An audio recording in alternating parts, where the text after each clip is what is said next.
Hello, Year 1. I hope you're all right. I hope you've had a lovely holiday, and I hope you've enjoyed Easter with your family, and I hope that you're back at work with doing all your schoolwork now.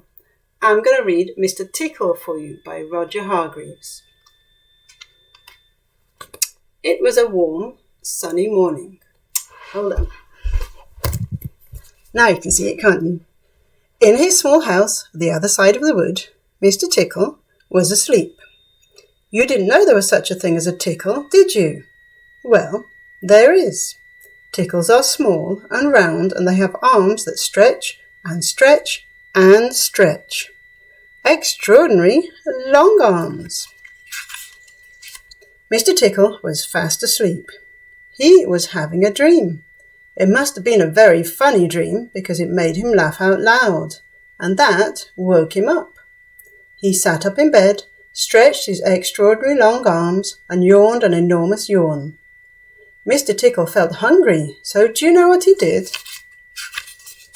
He reached out one of his extraordinary long arms, opened the bedroom door, reached down the stairs, opened the kitchen door, reached into the kitchen cupboard, opened the biscuit tin, took out a biscuit, brought it back upstairs, in through the bedroom door, and back to Mr. Tickle in bed. As you can see, it's very useful indeed having arms as long as Mr. Tickle's.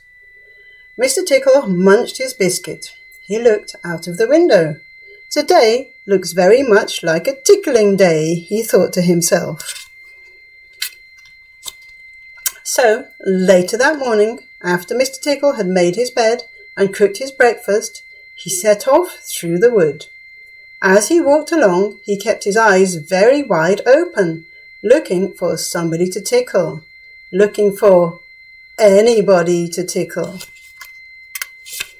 Eventually, Mr. Tickle came to a school. There was nobody about, so, reaching up his extraordinary long arms to a high window ledge, Mr. Tickle pulled himself up and peeped in through the open window. Inside, he could see a classroom.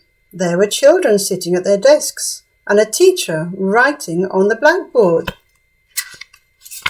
Mr. Tickle waited a minute and then reached in through the window. Mr. Tickle's extraordinary long arm went right up to the teacher, paused, and then tickled. The teacher jumped in the air and turned round very quickly to see who was there.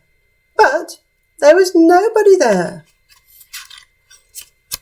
Mr. Tickle grinned a mischievous grin. He waited another minute and then tickled the teacher again.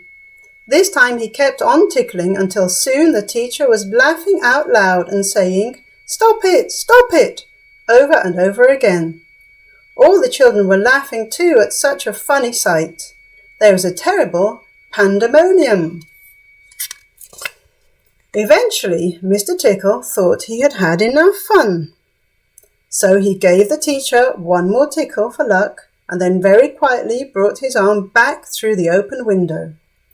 Chuckling to himself, he jumped down from the window, leaving the poor teacher to explain what it was all about, which of course he couldn't. Then Mr. Tickle went to town. And what a day Mr. Tickle had! He tickled the policeman on traffic duty at the crossroads in the middle of town. It caused an enormous traffic jam.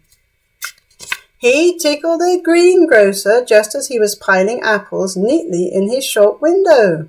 The greengrocer fell over backwards, and the apples rolled all over the shop.